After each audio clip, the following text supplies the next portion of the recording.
This company invented the future and then completely lost it.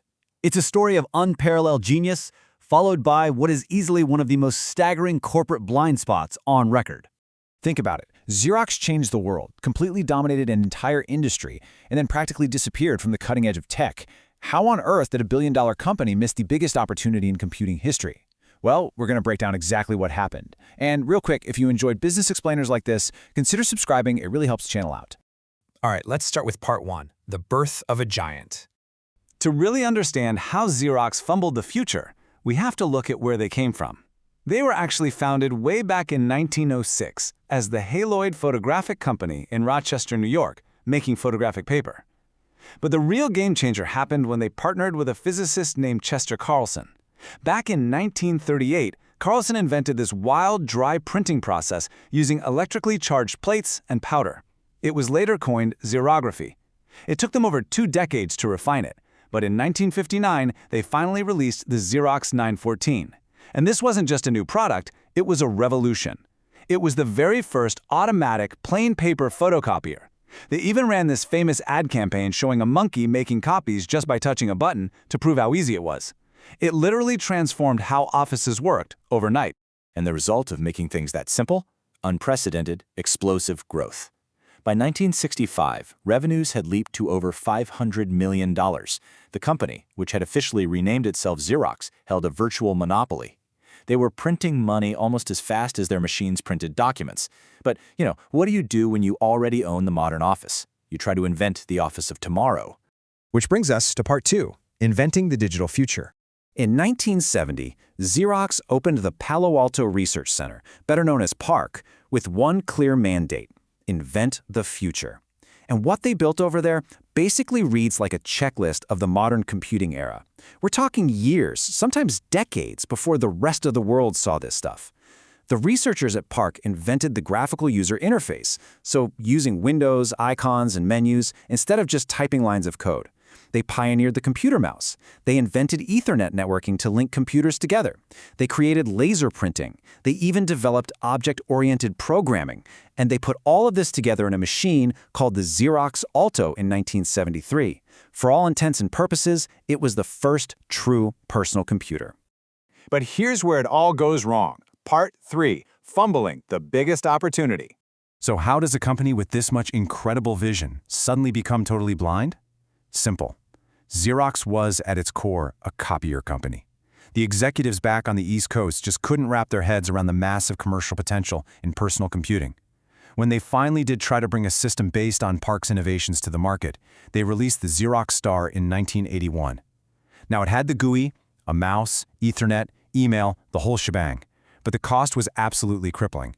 It retailed at $16,000 per unit. To outfit a typical office with a network and a few printers, you'd be looking at a staggering $100,000. It was a fatal flaw. They were completely disconnected from what the broader consumer and business markets actually needed and could afford. And that leads us to one of the most legendary moments in tech history. In 1979, a young entrepreneur named Steve Jobs made a deal. He let Xerox's venture capital arm invest in his company in exchange for a tour of PARC. Jobs was absolutely blown away by the graphical user interface and the mouse. He famously said they just had no idea what they had. Apple took those exact concepts, refined them, and integrated them into the Macintosh in 1984, which completely popularized the GUI and the mouse for the masses. Microsoft followed right after. The ideas pioneered inside Xerox ultimately created trillions of dollars in value, just, not for Xerox. Moving on to part 4, competition and corporate decline. While Xerox was busy missing the boat on the digital revolution, the empire they actually cared about, the copier business, was suddenly under heavy siege. In 1975, Xerox resolved an antitrust suit with the Federal Trade Commission. The resulting consent decree actually forced Xerox to license its entire patent portfolio primarily to Japanese competitors like Canon and Ricoh. And these rivals didn't waste any time. They flooded the market with smaller, cheaper, and super reliable copiers. Within just 4 years of that FTC decree, Xerox's near 100% grip on the U.S. copier market absolutely plummeted to less than 14%. From the 80s onward, it was essentially a cascade of strategic mistakes and desperate pivots. The company survived, sure, but it was never the same. In 2001, they were hit by major accounting irregularities that ended in a massive SEC settlement. By the 2010s, they had heavily pivoted into business services, only to spin that division off into a separate company called Conduent in 2016. They were shrinking fast, and then in 2020, they even attempted a hostile takeover of HP, a company way larger than them, which totally fell apart when the pandemic hit. And that brings us to where Xerox stands today. This number, that's their operating income for 2024. A massive loss of $1.2 billion. While they're still a global brand in document technology and recently acquired Lexmark to try and find some stability, they are fundamentally a shadow of the titan that once defined the modern office.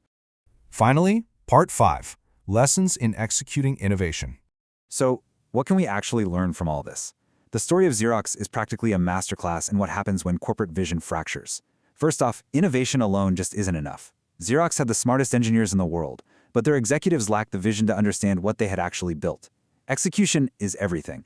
You have to adapt to changing markets and figure out how to commercialize your breakthroughs at a price everyday people can afford. You've got to protect your competitive advantages. And above all, you absolutely have to avoid the complacency that comes with massive early success. Xerox was so protective of their cash cow copier business that they viewed the personal computer as a threat, instead of seeing it as the inevitable next step. Ultimately, Xerox proved one of the biggest and frankly harshest lessons in business history. Inventing the future doesn't guarantee you'll own it. Companies that execute, adapt, and bring innovations to market will almost always outperform those that simply invent them. So as you look at today's tech giants racing to invent the next big thing, you really have to ask yourself, who is destined to be the next Xerox? Thanks for joining us for this explainer.